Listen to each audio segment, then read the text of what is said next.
Another day, another mini vlog. Time check, 5:25 na ng umaga. Tara, samahan niyo ako magkape.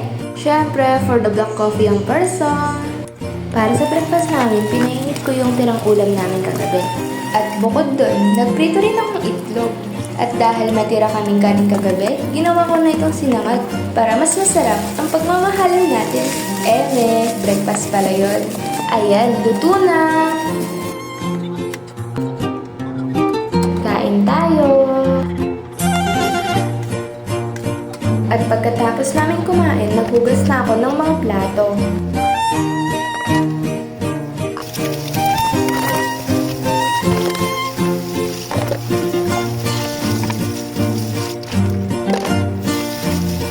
At ayan, maliligo na ako.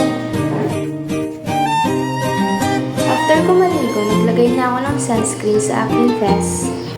At pagkatapos nun, inayos ko naman yung buhok ko. At syempre, inayos ko na rin yung baon namin. And of course, hindi mawawala ang biscuit ng bebe ko. Yun lang. Okay na to.